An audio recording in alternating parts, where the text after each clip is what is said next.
Welcome to Ear Biscuits, I'm Rhett. And I'm Link. Today at the round table of dim lighting, we asked the question, what if the day was 12 hours longer? What would we do with ourselves? What would we do with our lives? What does that mean about, how could that even happen? And if scientifically it were possible. Oh, it is. If geophysically it were possible, how would that change our lives and culture? Well, I don't know how far reaching this conversation will go. It could go anywhere. But we're hovering around, it may go to, it's about time, my friend. Maybe time management, maybe about desires and things we never get to, who knows? Well, I actually don't know where we're going with this. And that's what's exciting. The question came from another question that we got on Twitter, which I'm not even gonna talk about now because we'll talk about that in a second. A question from a mythical beast that made us think of this question. But before we get into that, I feel it appropriate to talk to you about an experience I had last evening. That's how I'm gonna start talking. You know, one of the things, you notice like when you watch old movies, or when you like look at the writings of people who lived like 100 years ago. Well, their days were 36 hours. Yeah. It was a different time. They just spoken better. You know what I'm saying? The way I wish to recall a tale of my last eve. Like how did their brains work like that? I think we're so just lazy in the way we speak. I actually think it's more of just bad scripting. It's like what they properized things when they scripted it have that you ever did read, not capture. No, have you ever just read a letter? No, I have not read. Okay, all right, well that explains a lot. The way they wrote letters is not the way that they spoke.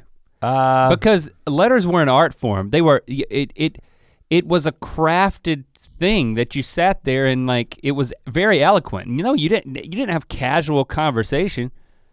Well, like that way with like your, I believe they did. Your aunt. I believe they talked the way they talked on the Little House on the Prairie. That's how everyone spoke.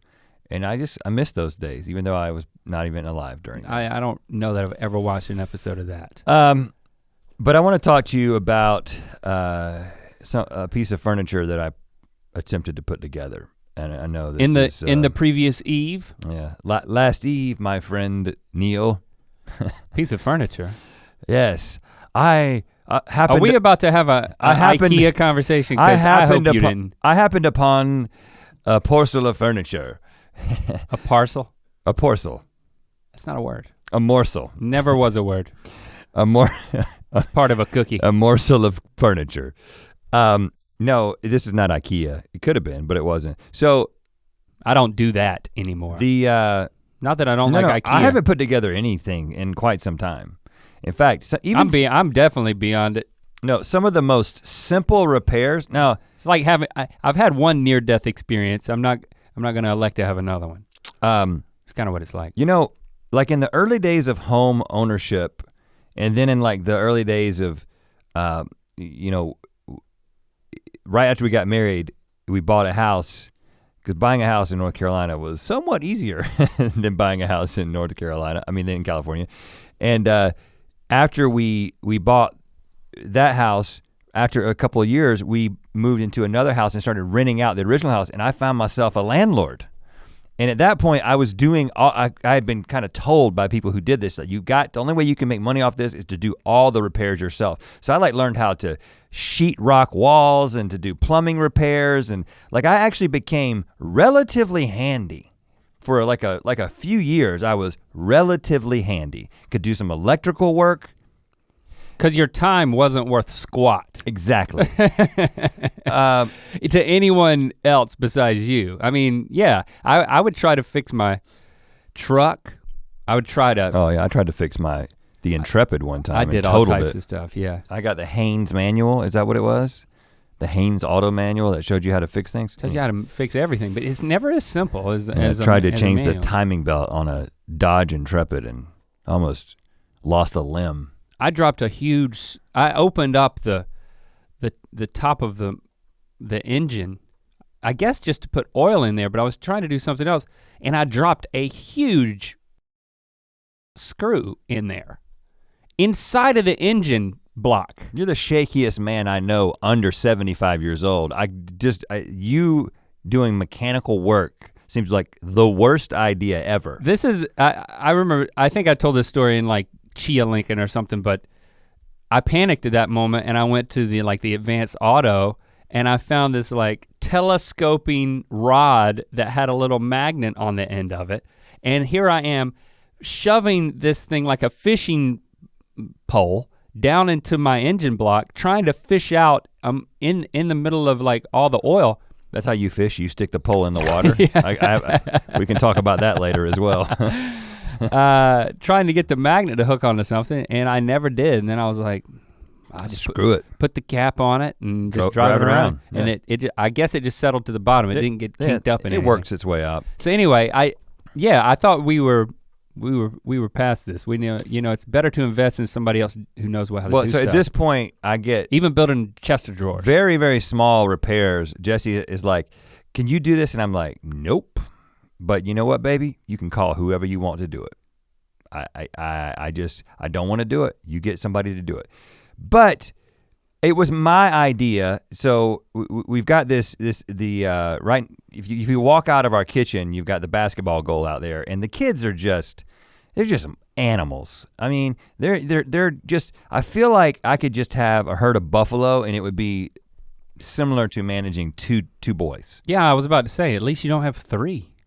Yeah, but your kids are much more like me, organized, and they clean up after themselves. Thank you. I mean, your family's different, man. And so I think that there's not only is there dog crap all over this area and it's Shepard's job to clean it up and he doesn't do it and I end up doing it. We buy these basketballs and I buy the indoor-outdoor basketballs and I say, if you leave this basketball outside in the sun, it will very quickly disintegrate into a very non-pleasing sphere that no one wants to touch or play basketball with. It loses its bounce, it loses its grip, because the sun just eats these basketballs. You might as well be talking to the ball itself. Yeah, and so I said, Jesse, we've been in this house for 3.5 years, but I think we need some sort of sports bin. A sports bin. Okay. To put balls in. And I mean, it's gonna make me sound a little bit like a douche. I also recently replaced I have one little spot of grass. Don't say it. I have to talk about it. The hot tub was a lot, man. No, I have to we talk told about him about the hot tub. We talked to him about it's already well established about the security cameras. how much of a douche I am. Oh, and you're going full. Listen, I mean, I haven't bought a Lamborghini or anything. So I have a strip of grass that is literally 12 feet wide, and it's the only grass I have. There's no grass on my property. I just despise it. and I wanted to eliminate the last bit of grass. And I was like, hold on, you know what? I wanna put in some artificial grass because you don't have to do anything to that. You just put some artificial grass in there. It looks great all the time. You don't have to water it. It's great for everybody. You're on a slippery slope now. And then I was like, even though ironically it's flat, what you're talking about. If I'm going to do this, might it be a putting green? There it is. I'm sorry, I went there. You commissioned the construction of a putting green. Here's what I'll say, and in your yard. You're right in thinking this. If you were to put 10 men in front of me, and I'm just gonna say men because I'm a man, it could be 10 people.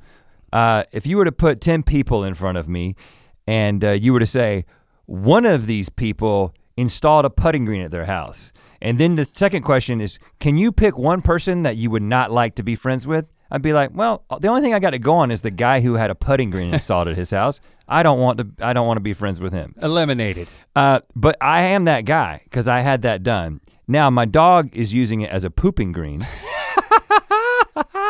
And I'm trying to train her to do it in one of the cups, but she hasn't figured that out yet. That's a bad idea. Anyway, it actually is really easy to clean the poop up off of the artificial turf, and I got a little hose installed so I can like lift and squirt. A little lift and squirt, which is what she's doing out there. Well, the petrified dog poop is kind of like, what are those fossils? Called? No, in golf terms, not a bunker, but like an obstruction. Bogey? What's an obstacle? A hazard? A hazard. Okay. Yeah, but it's a movable. You can move a turd. Or in putt-putt, it could be like bank shot. I think if there's a turd on the green in golf, you can move it, but if there's a turd on the fairway, you can't move it. Don't look around for help. We don't know. I don't know the USGA rules. Anyway, what I do know is that because now we got a putter out there and we've got golf balls. You know what you need? A sports bin. Yeah. And so I'm a douche. So I find myself gotta have a sports bin. Mr. Douche on Amazon looking at sports bins, and at this point, and I'm about to pull the trigger. I'm about to hit one click, buy it now. Oh yeah. Until my beautiful wife comes over my shoulder and she's like, "What are you looking at?" And I was like, "I was gonna get a sports bin for the outside." She was like, "Well, hold on. She got an opinion on Hold on a second. You're about to have just a random plastic bin that you're gonna put out inside my house that I just, I worry about every detail of this?" Yeah, yeah. And I was like, "It's just a sports bin." She was like, "Well, I want." Did it say sports bin on it, or was it ugly? No, it was just a rectangular black sports bin. But like lift the lid on it. You could also sit on it as a bench. You probably wouldn't do that, but yeah, you could. Okay. But the one I was looking at was like $49.99. I mean, it was like great deal. It holds multiple basketballs. Putter. And I also bought myself an electric leaf blower to get the leaves off of the putting green before I douche out there. Before I go full douche mode and start putting out there, I have to get the leaves off. You could attach your putter to the leaf blower and do them at the same time. That's against the USGA rules. So anyway, she decides on the one, and I say, "You know what? I don't care. You buy it, have it as long as it's shipped here." And of course, she gets one that costs 4 times as much, $200, and it's like bigger and cooler, and it's got like a weaved sort of wicker design going on. I don't know. Okay. But I noticed that when I drive home last night, I get to the bottom of the stairs to walk up to my house, and they have left the delivery, and I see this package that I know is the sports bin. And what do I notice about the sports bin package? It's a flat box. It's flat. And if I recall correctly, a sports bin that's flat cannot hold a basketball. Mm. We don't live in that. Hold a basketball, it cannot. We don't live in math land. What was that book? That was all, everybody was 2D? I don't read, I told you. That's a great book, by the way. It's like called Mathland. I know what you're talking about vaguely. We had to read it in middle school. Everything was 2D. Anyway, we don't live in that. We live in a 3-dimensional world, depending on who you ask. And I knew that this was gonna be an evening of me putting something together. Mathland, maybe. So I take this thing up to the sports area. And we have a sports area now. I mean, there's a basketball goal and a putting green. I mean, you have fun for hours. And I open up the thing, and it's one of those things that has what I would call international instructions. Mm-hmm. And by that I mean wordless. It's just pictures, anybody can do it. And I begin putting this thing together with just the tools that it came with. And you've got a little Allen wrench that fits the very specific screw. This was last night? This was last night. Gosh. And 45 minutes into this process, I'm a little bit upset because the way you have to like turn these Allen wrenches, and it's up against this wicker thing, and I'm mad that we didn't get one that's pre-assembled and that I'm decided to do this. But once you just get your mind on something, you just have to do it sometimes. Well, you don't want to know what I did last night. Okay, well we'll find out in a second, I guess. It's pretty easy. Okay. Not assemble a sports bin. That's it. Well, you had a better night than me. So then I get the— So you couldn't use like your cordless drill to replace the Allen wrench? Well— I always do that. Stand by. Okay. I didn't think it was worth the trip downstairs because they were moving pretty good, but then when I had to get to the tightening phase, I was like, it says wait to tighten, and so I waited to tighten until I got the whole thing together, and I tightened it together, then I get the lid out, and I put the lid on there, and let me tell you, there's a thought in the back of my head right as soon as I opened this thing, and I was like, these two sides are identical, and it doesn't say there's a difference, but I have a feeling I'm gonna put this whole thing together, and I'm gonna have done it wrong because I have a tendency to do these things. But that didn't happen. I get the lid to the assembly point, I screw the lid on, and the last thing I have to do is take the little hydraulic little things that keep the lid up when you open it, and I move it down, I pull them down to attach them to the hole that is supposed to be right where I've pulled them down to, and then I look across the sports bin, rather large sports bin, but I can see the other side. The other side of the sports bin has the hole, which means that the sides need to be completely reversed, which means I had to take the whole thing apart. Now, at this point, I was like, I wonder if I have a drill bit, like a star drill bit that will fit this particular Allen wrench. And you didn't explode at that moment before? No, you know what? I was very upset, but I was like, I'm going to calmly go downstairs and see if I can find a bit for this. And I did have a star bit that perfectly fit it. Okay, because that seems like a count to audible 10 moment. But it was a 30-minute setback, even with the new tools. But let me tell you right now, the sports bin has been put together. There are 3 basketballs in there. There's a leaf blower. In there? In there. There's so many things ready to go. And I'm just proud of you that you didn't explode. Like I probably would have taken every sports thing that I had and whooped the tar out of that sports bin, because that stuff just boils my blood. I was very upset about it just based on the fact that because it's your fault, and there's no one there to blame. I blamed the instructions. Oh gosh. I always blame the instructions because who else is there to blame? And how did they take it? They did not respond. They just blew away in the wind. But I will say that if I were to write the instructions for this particular sports bin, yeah, I would say, hey buddy, make sure you do this side on this side, because they did it. I read them again, there was no indication. What you had to do is you had to look through all the steps, look at the last step, see where it was supposed to attach, and then reverse engineer, go back to the first step and know where to put it. And that's asking too much of me. I'm just a dad who hasn't put together a sports bin in years, you know? Should have got somebody to do it. Lesson learned, won't do it again. I'm going back to being non-handy. Well, you're about to have a lot more time on your hands. A lot of time to potentially put together sports bins or whatever else we're gonna do, because I don't know if you heard, but days are gonna start to be 36 hours now. I heard about this. At least in our mental exercise that we're about to have. But first, we wanna let you know that you could pick up this wonderful, softest sweatshirt I've ever put on. Let me just tell you that right now. I absolutely love the softness of this. Soft on the outside, soft on the inside. If you don't like hard sweatshirts, hard crusty sweatshirts, then you'll love this army green Good Mythical Morning sweatshirt, available at mythical.store. I'm so cozy right now. Along with other stuff.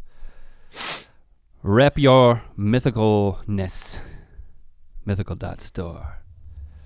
The reason we're talking about this is because we got a reply on Twitter from Crystal Melody. Right now I am thinking what the world would be like if days were changed to 36 hours long instead of just 24 hours. I'd probably still procrastinate, is what she said. Thank you for that question, Crystal. That has sparked some thoughts in our minds. So I'm curious, listener, at this point, are you experiencing an avalanche of things that you would do, ways that you would occupy your life, ways that you would change your life if every single day from here on out, it was 50% longer? You had 12 more hours, if I'm doing the math right. Allow me to wrestle with that, because my first response is just— Allow me to wrestle with that. Oh my gosh, like, it's not like, yes, finally. It's like trepidation. So now now I have more time to figure things out. Well, maybe I'll just, that says a lot about you. Yeah, it does. I approach this from a very different standpoint. So my like knee-jerk gut reaction is just sleep the rest of it. Oh gosh, don't try to figure anything out. Well, okay, from a scientific standpoint, just to get this out of the way, because I don't want to talk about this too long. But I am interested in this too, yeah. You would sleep significantly longer. Well, hold on, I want to go even more scientific, like the geology of the Earth. Well, the Earth itself would be big, right? I'm getting to that. Well, it doesn't, the size of the Earth, it would rotate. It is relative. Well, it would have to rotate slower. Right, but you know that the length of the day is based on the time that it takes for the Earth to completely rotate one time on its axis.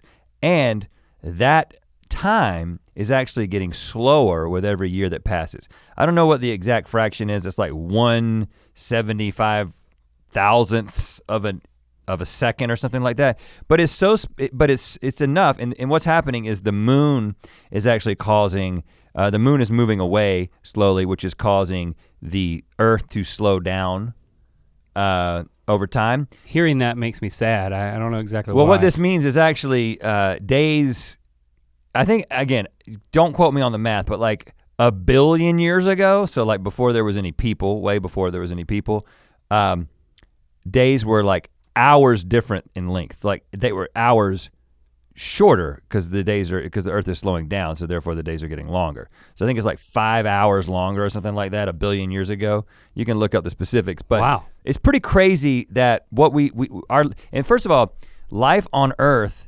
evolves in the context of the length of the day and the night, and basically everything about our life cycle, and also the length of the year, and we've kind of talked about that before. But you sleep approximately the amount of time that it's dark, give or take. But that, on a planet out there where the day is a different length, which planets even within our solar system, the days are different length. If a life form evolves on that planet, your sleep cycle would be relative to where you're at. So yes, if it was 36 hours, and let's say if right now it's 24 hours, you sleep 8 hours. So 36 hours, you'd probably sleep 12 hours. You'd sleep a third of the time. So 4 additional hours would be you sleeping. And it's biologically, you would have evolved in that way. But you still have you actually need extra hours. You wouldn't be a lazy slog. That would just be how you evolved. Right, but. So I don't feel that bad about it. And also our capacity for anything that we would do during the day would be relative, and we would fill the time based on economic factors and all that stuff, and the length of the workday, and our capacity for it would be relative. So I don't actually want to think about that, because that's just basically stretching something to scale and filling it with the same amount of time. Mm-hmm. The more interesting exercise is to say, what if all of a sudden you and me, all of us had 12 extra hours during the day that we would not be tired? And I think for me, as a rule, I'm going to say, I'm not just gonna fill it with more work. I'm saying that like I would work the same amount that I do now, and I would sleep the same amount that I do now, but I've got 12 completely extra hours. What would I do with them? But just to camp out on that for a second, I am curious if, yes, we snapped our fingers and then all of us experienced this extra daylight that could be working hours. Would something about competition, it's easy to speak about our jobs, but maybe we can extrapolate. Is there something about competition that you would just fill it with more work because, well, you're not tired and you can get more productivity and you can be more competitive and you can make more money, or you can chase that devil.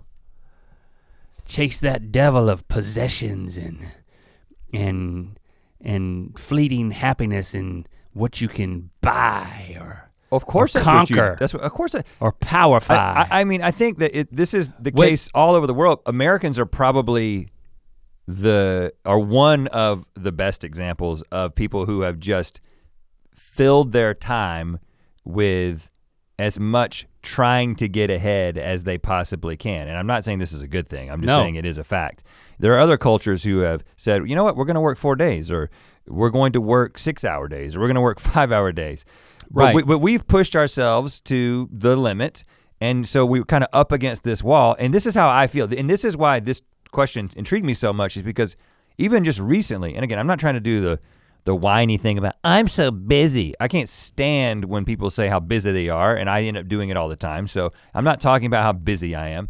I'm just talking about the fact that I have fallen into the trap of sort of the American dream and doing something I love to do. Doing this job, we get to do, we're living the dream, we're getting to do exactly what we wanna do.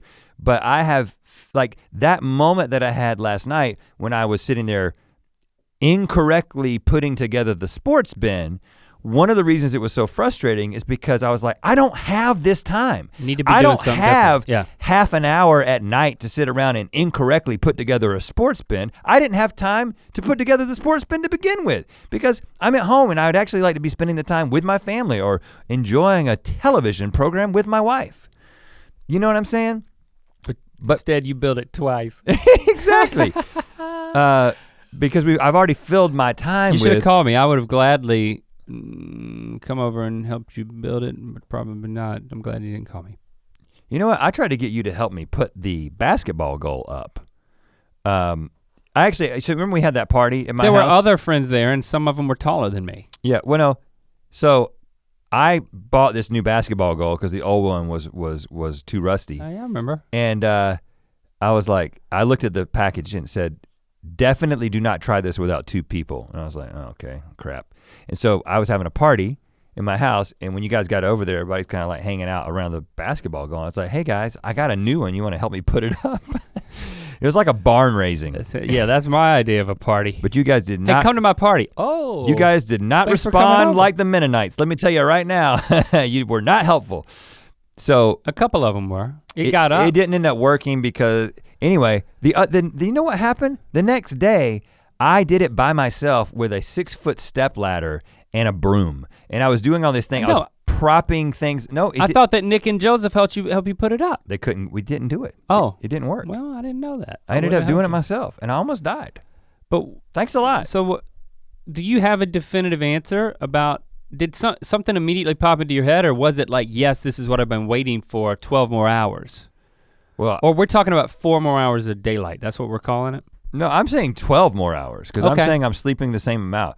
Okay. I don't have definitive answers of what I would do, but okay. So I've plugged Josh Sundquist, a friend of ours, a number of times, and he made that video where he talked about the germ method, JERM, the things that he wants to do every single day. He wants to write in his journal, he wants to exercise, he wants to read, and he wants to meditate. In addition to all the other things that he's gonna do. And I was just like, that's great, because those are the things that I like to fill my time with if I'm able to, right? Both of us have we've gotten into meditation on we're like meditation light. Like I flirt with it. We have an app, like we're the guys with the app and have been known to like, Dad's out next to the pool sitting crisscross applesauce. What's he doing out there? Everybody, you might have a similar experience, but it's not like you're a daily meditator, nor am I. Oh no. I have a journal, it's my Evernote. I go in and I write ideas and I write things that are happening in my life, but I do it how often? A couple of days a month maximum, right? I do exercise a few times a week, not every single day, and I end up reading, but the vast majority of what I read is just the internet, man. It's not sitting down with a book. That usually happens on vacation, when I've got time off, when I kind of sit down and get into a book. So I don't do those things. So the first thing that I thought is I was like, okay, I would actually do those things. And when you talk about exercising, I know you go to the gym, I go to the gym. Different gyms, what we call it, dead at the same gym. One gym is like for studs, guys with beards. I go to an exclusively tall guys with beards gym.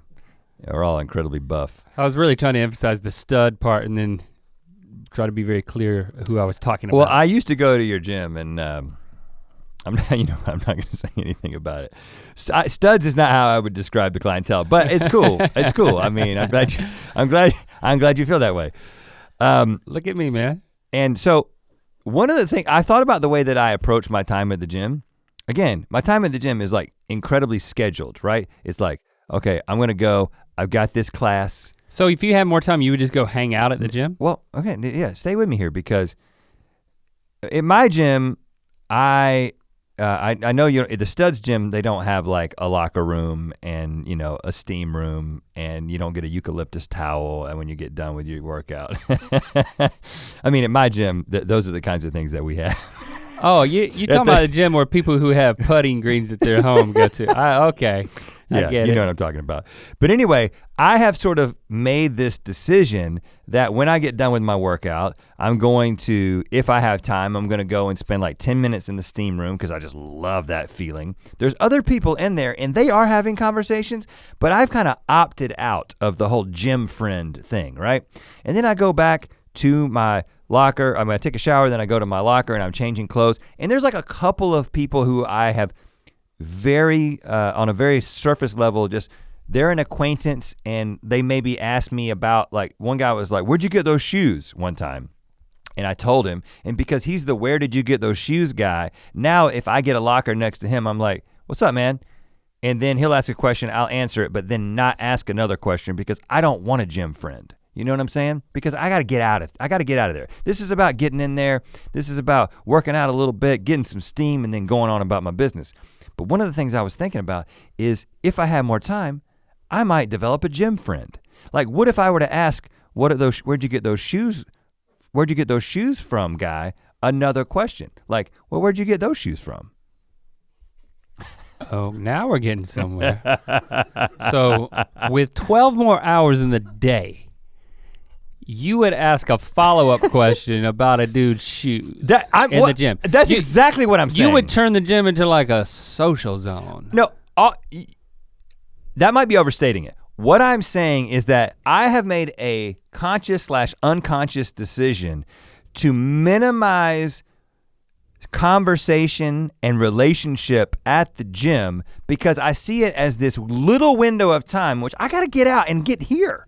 Yeah. To take care of business. I don't have time. And I can, okay, I'm sure you have an equivalent experience because I know you're working out with people who don't necessarily have to be somewhere right after they finish working out. I actually left, my class wasn't over today and I had to leave and the instructor was like, where are you going? I was like, I gotta take my son to school and I gotta leave right now in order to do that so I can get here for my call time. And you know, I feel like every second of my day is scheduled. Absolutely. And yeah, I just, you know, I have this problem in my brain that I feel like, okay, if I'm not efficiently using every second of my day, I'm just not doing the right thing. You know, I'm not aspiring to perfection. And it's, you know, that's very unhealthy. You know, to not allow space for surprise and experience and relationship and but how could you change learning that? About shoes? But I mean, well, I don't think I could change that without the extra time. And in this case, 12 hours. So I might have a 1 hour conversation just about shoes with a half naked man at a gym.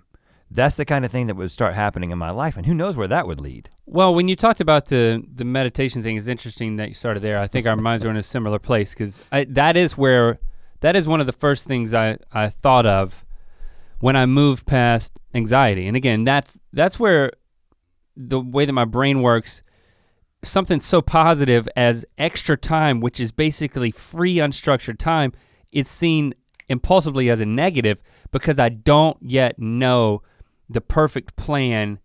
You're intimidated by the work you have to do in order to fill the time? Well, to know what the right answer is. And again, that's the problem. But with 12 hours, you can get things wrong. The question about the shoes with a half-naked man is an example of just making a point. Wasting time. That's how my brain works, and at least I'm aware of that. We're not talking about an extra hour, 12 extra hours. It's a lot of hours. So then my first answer is, I think for at least, and I would probably make up my mind at the front end of this once I realize, wow, Earth is rotating slower. I have approximately 12 hours every day. That I was going to spend X amount of hours every day for 6 months in silent solitude. How much time? X amount of time. I don't know what that number is. Every single day? Every single day. Well, yeah. For like, I think 2 hours a day for 6 months. Why just 6 months? Once you do it for 6 months, it's just part of your routine. I don't know what would come of it. Like I'm so far from knowing what that would do. that would be a form of meditation, or many different forms, I don't know. Well, let's meditation, reflection. Let's talk. And then I think I might move on to something else, or decide to do something, or maybe I would have come to the conclusion by that point. I need to set an end goal. I need to set a goal, but then perhaps I will have reached the conclusion by then that like I need to increase that number. I don't know. Well, I want to talk about meditation. That's how I would approach it. I want to talk about meditation because we both again have flirted with it, and again, let me tell you.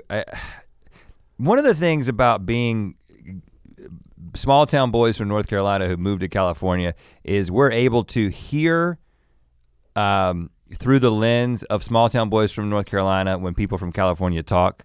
So again, that's why we qualify things with douche qualifiers. And I understand that a lot of people, as soon as they hear things like they're talking about meditation, what happened to these guys, I acknowledge that there's this tendency to be like, what are you guys talking about? Frou meditation? But meditation is an incredibly old concept that exists across many different traditions and has been, it's unequivocal, it's completely scientific, the benefits that you can get from it. But I gotta say, it's very difficult to do and to be good at it and to benefit from it. And I think the average American, and I consider myself the average American, when you first kind of try it, you're like, what?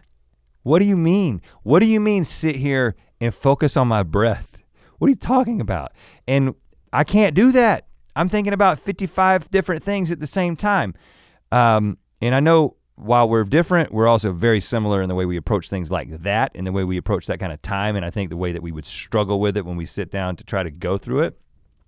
But what I have found, and I think the longest that I've ever like sat down and meditated, and again, this is like a guided meditation. So you've got somebody in your ears kind of talking you through it. It's probably like 45 minutes. And again, that's not just one thing the entire time. That's somebody saying, okay, now think about this or focus on this, but anyway, it has this incredibly calming effect, and very rarely are you gonna meet somebody who practices this for long periods of time who's just an asshole. Like on his, you know what I'm saying? On as much edge as I am. Yeah, there's a reason that the people who are able to spend, I mean, there's some people who spend hours a day and you may be like, that's crazy, what a waste of time. But the level of peace that those people have in their lives and the level of peace that they're able to impart to the people that they interact with, let me tell you right now, my wife and children would love for me to spend more time in peaceful meditation. Because the net effect would be that I would be a more peaceful and meditative person when I wasn't having a direct peaceful the idea of being able to do that and first of all, if you're interested in it, Headspace is not a sponsor. Hopefully will be at some point. They've got a great app for kind of getting you an introduction. Yeah, into and there's other apps as well, but Headspace has been good in terms of guided meditation. But that for me, that's a big one. I feel like the very first thing I would do is I would like find like I have a comfortable place, meditation cushion, you know, the right environment, and I would actually spend an extended amount of time in meditation every single day to begin with. Yeah, and this is a great question because it's a daily habit question. It's not like, because I started thinking, well, I'm gonna take a trip or I'm gonna walk the earth. Well, no, I've got 12 hours a day. I've got responsibilities. I've got loved ones and interactions and a career and even friends.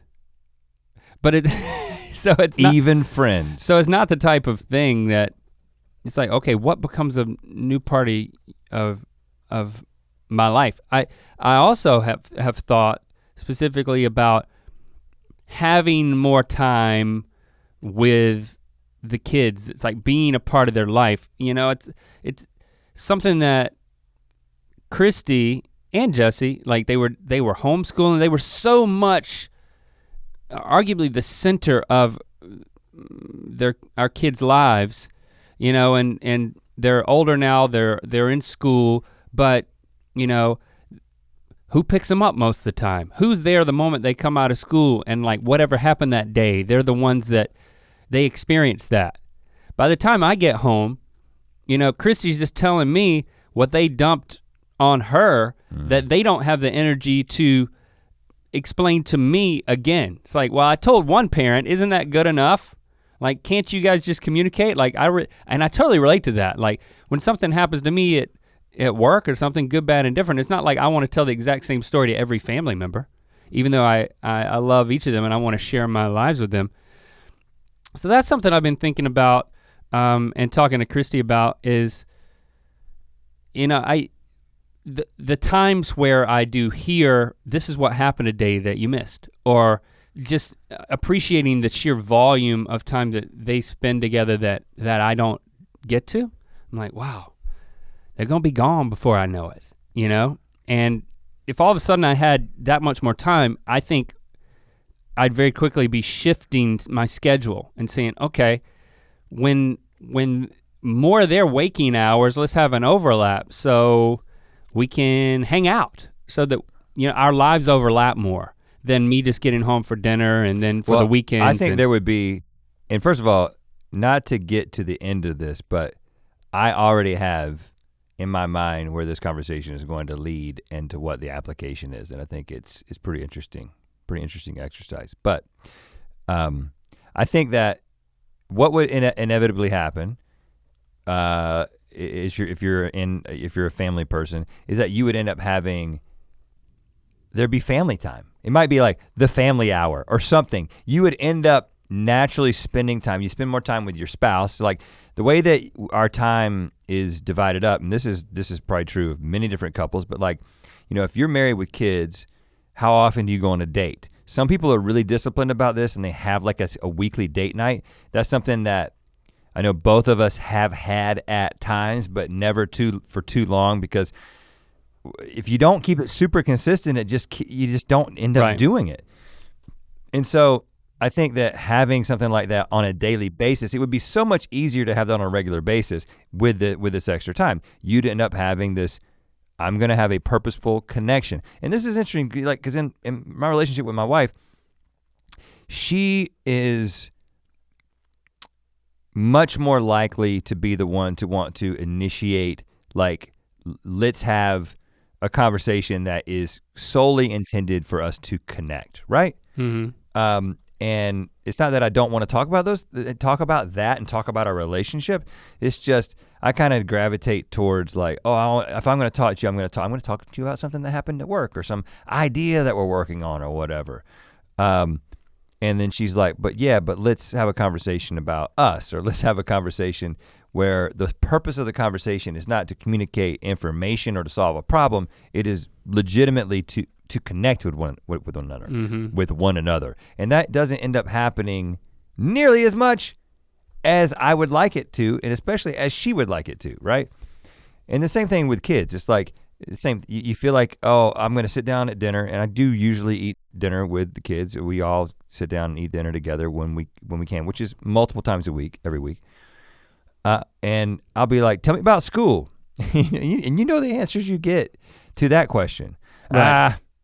Nothing, so you have to find like a more specific question where like, was there something good that happened? Was there something bad that happened? Did you make a new friend? Did you lose a friend? Like you try to find ways to get your kids to talk to you. And like you said, well, they've kind of talked to mom about that when she picked them up from school. And so I definitely think that the relationships with your immediate family would be something that would fill that gap. Mm-hmm. But another thing is relationships with friends. Now we've got some great friends, and we in a lot of ways share a friend group that we end up hanging out with on a regular basis. And in a very unusual sort of non-2018, non-Los Angeles way, we actually found a way to connect with our friends on a regular basis because we schedule time together. Like we've actually regularly scheduled times for us to get together and hang out, right? Which is like been an incredible thing. I know for both of us and for others in the group. It's just been great to be able to have a group of friends that you can hang out with on a regular basis and actually get into each other's lives and it's a standing appointment. Learn about each other and kind of get through life together. That's been something that's been so beneficial and so great. But still, it's scheduled and it's like at best weekly.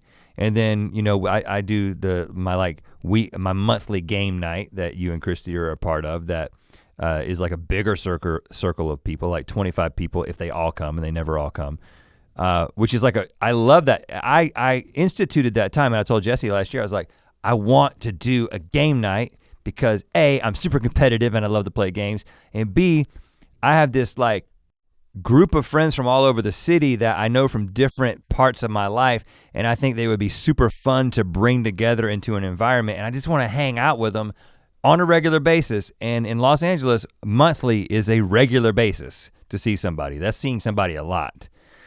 But I think that if I had 12 hours, and everybody had 12 hours, some sort of like connection with friends. Again, you can't fill it with more work. Nobody's filling it with more work. Nobody's sleeping more. You'd end up spending more time with friends. You'd end up filling that time with relationships. Maybe the guy who likes my shoes at the gym, but hopefully just the people I want to connect with already. Yeah, it's interesting to me that it still comes down to scheduling. Like I think that anything worth prioritizing, I don't know if this is just me or from the experience you just described, but I feel like even things that are very important to me, if I don't schedule them, they don't happen.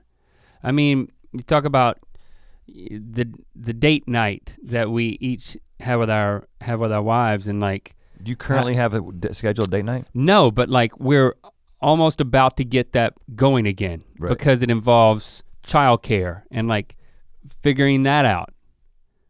So having someone that you've said, all right, I'm gonna pay you to free me up to be able to do this, you know? So we got those logistics figured out. But it drifts, you know, like life happens and things shift, and all of a sudden something that you're so excited about and that you totally want to prioritize still doesn't happen. So what I'm getting at is even when you have all this time, I think it still has to be scheduled, and I think I would even have to schedule just the surprise time, just to go with the flow and talk about shoes time. Schedule surprise time? Yeah, just schedule like spontaneity. Scheduled spontaneity. And it's like, what's gonna happen now? Because it sounds like a t-shirt you should wear. I schedule spontaneity. You know what? There's probably a lot of people who would buy that. Write that down. Well, I know for me, I've got an appointment for spontaneity. It sounds funny, but I think I need that. I maybe that's not for everybody.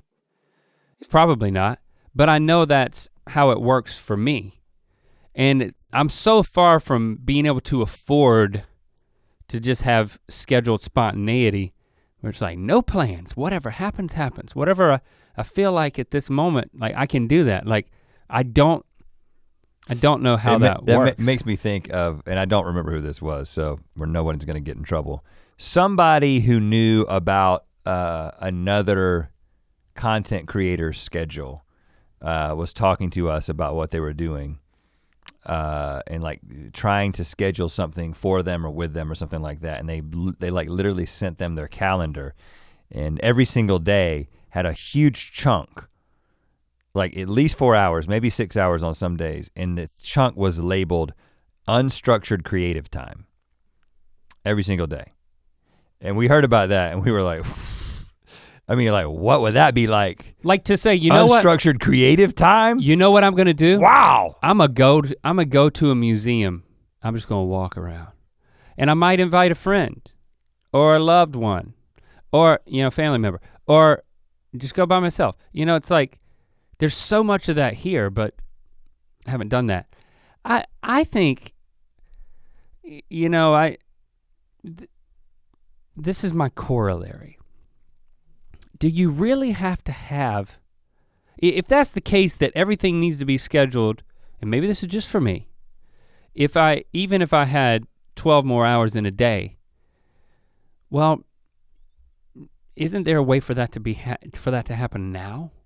You know, like, isn't there some of the spirit of what we're talking about that can be applied to our actual real lives? And so you have an idea where you want to go, and well, so maybe that was it. I think that was the that was the inevitable conclusion of our conversation. But I do think that's it. I have a step along the way to get to that because one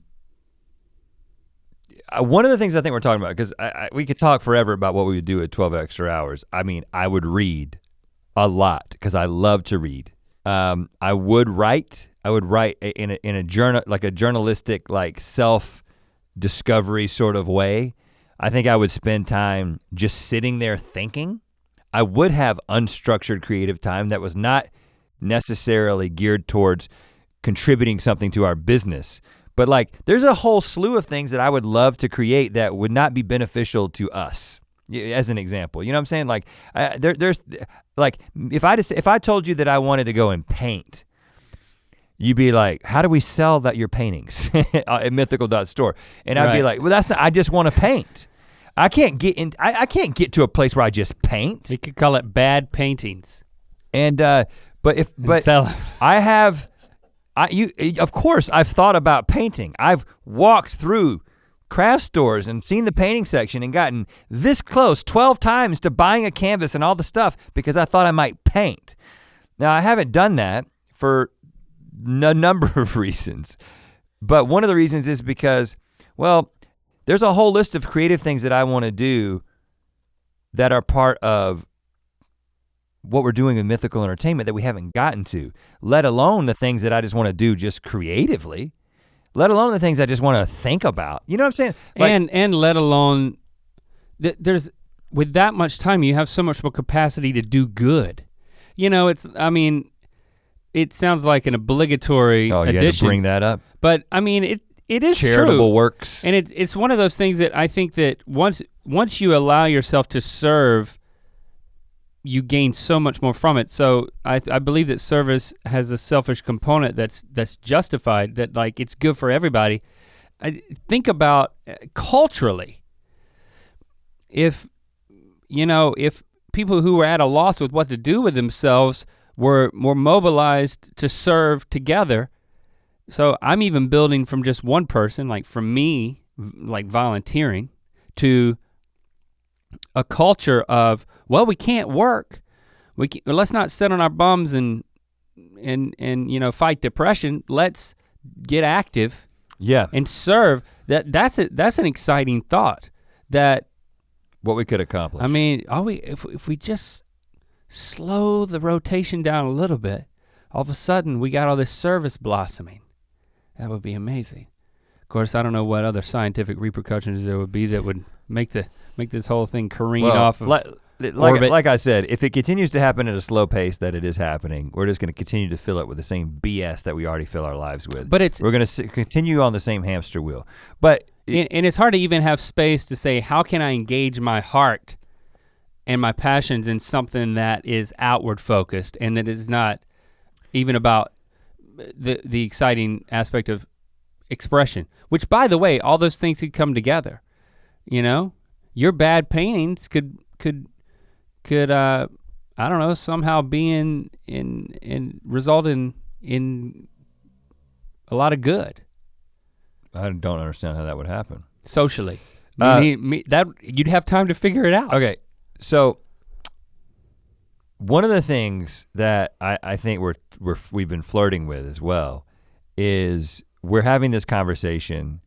You've heard me talk about this a lot because I've gotten it from other people, but you know, we're essentially Stone Age software running on modern day hardware. Stone Age hardware running modern day software, meaning that we have the bodies and the brains and the capabilities of people who did not have anything to do with the modern society that we have now, but we're pushing ourselves through this. But these bodies that we have for most of existence, human existence, you know, you go back to hunter-gatherer days and they actually, you know, they were in small groups of people, about 150 or so or less, and they had meaningful relationships with not only their immediate family, but the people who they were in a tribe with.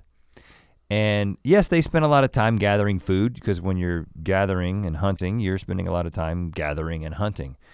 But it was pretty much taking the time to survive. They spent most of their time surviving, but they relied on one another. They spent lots of time talking to one another, doing good for one another. They spent a lot of time killing each other. I'm not trying to paint this, speaking of painting a picture, yes, they killed each other in droves. Humans have always done that. But the time was structured so much differently than our time now that we are in this capitalistic modern society where we're constantly just pushing ourselves to create and produce and make the pie bigger and bigger, and the population is growing and all the things that contribute to modern society and the hamster wheel that we're in. That didn't exist because you basically lived a life where you did exactly the same thing that your mom and dad did, that their mom and dad did, that their mom and dad did, that their mom and dad did. It was the same technology, it was the same goals for generation after generation after generation after generation, because technology changed so slowly. There would be like one invention in like 100 generations. I mean, it was crazy how slow things moved for so long. And even though the days were a little bit shorter back then, not much, a few seconds probably, or a few minutes, life was a lot different. And I think that a lot of these things that we're talking about, like self-reflection, like sitting there and thinking, or spending time with your family. You didn't sit, hunter-gatherer people weren't like, man, I need to spend more time with my family. They were probably more like, I need to get away from these people. They're the only people I see all the time. So I think that's part of our problem, is that we haven't changed biologically, but we're trying to adapt to this environment, and it's resulting in people getting incredibly stressed out, depressed, getting all kinds of diseases, being sleep deprived, all the things that happen. But I was exactly on the same page that you were, what you said a second ago, which is, if the first things that we talk about when we say that we would have extra time is, well, I would meditate every day, I would read every day, I would spend more time getting to know people, I'd spend more time with my family, I'd spend more time with my friends, I'd spend more time just thinking, I'd spend more time creatively pursuing things that fulfill me. Well, we're not gonna get those 12 hours, but we have the power, you have the power to make decisions that introduce those things into your life on a regular basis. It will not come without sacrifice. And I think the question is like, well, what are you willing to let go of? You have an answer? Link, I think I have to quit. I think I gotta stop doing your biscuits, because this is time I could be spending with my family. Oh gosh, did he just say that? No, I'm not gonna do that. I'm not gonna give this up. I'm not gonna stop making that internet show that we make. Of course I'm not gonna do that. Well, the thing that we don't like to do on this podcast is be prescriptive, because maybe it's obvious over the course of this conversation that we didn't know where it was going. We did not talk about it ahead of time, much less say this is the point we're trying to make for you. I could say, well, you're a student, or you're working a 9 to 5, or you're working a lot more than that, or you have these demands or these needs or these problems and these restrictions on your life. You don't have the luxury to say, well, I would just like to read more, so I'm gonna make an adjustment. We're not trying to read your mind and be prescriptive to your situation. We're just verbally processing ours, which, I mean, we are in a I'm very grateful for we're extremely fortunate for the position that we're in, that we run a business, and we're creative, and we're things that we said before, we're living our dream, engaging our passions, and doing by and large what we want to do. And then when it gets down to the nitty gritty of it, sometimes it doesn't feel like that. A lot of times it doesn't feel like that. It feels like an obligation that it seems like it's external forces, even though it's something that we have set up and that we're ultimately in charge of. But once you set this thing in motion, it doesn't feel that much different than just something that's like somebody else is in control. Someone else is in control. And I think it's our wives remind us of that all the time. You're the boss. You can take the day off. No. Yeah, and then we're like, well, you don't understand. And it's like, well, I don't think maybe we don't understand. Well, but I agree with your point because we say it in a very privileged, naive position in a lot of ways. You know,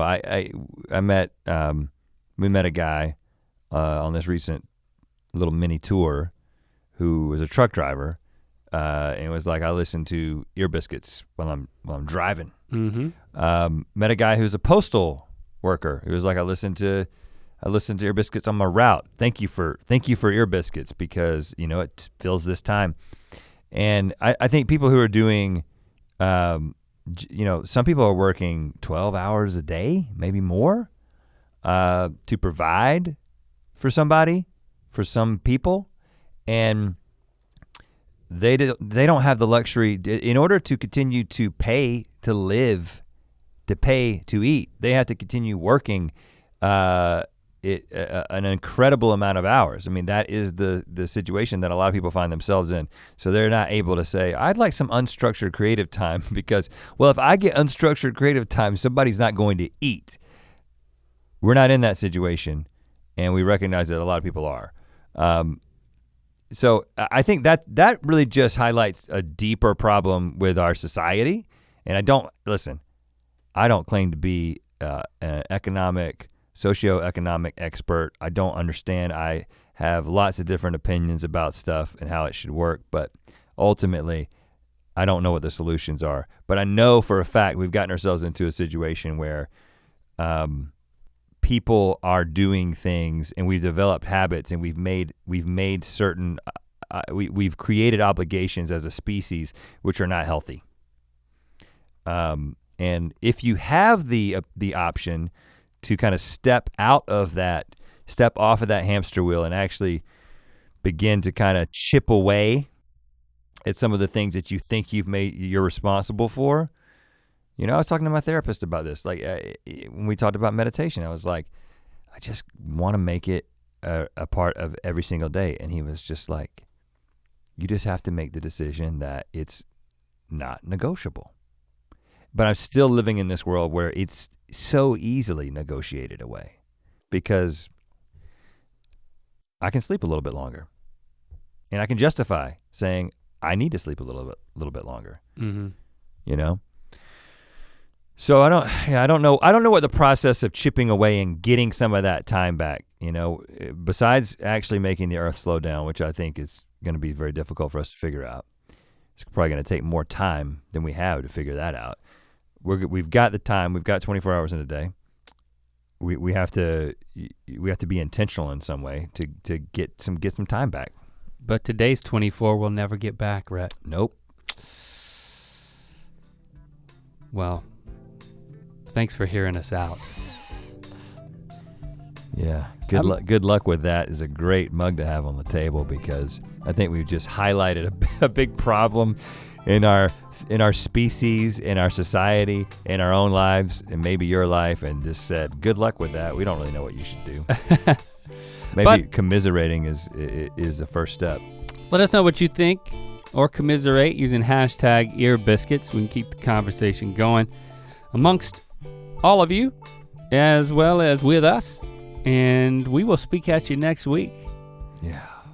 Or maybe we won't. I have an idea. Maybe this is the last Ear Biscuit ever. Let's take the last 10 minutes, for starters, of every podcast and just have a mindfulness meditation.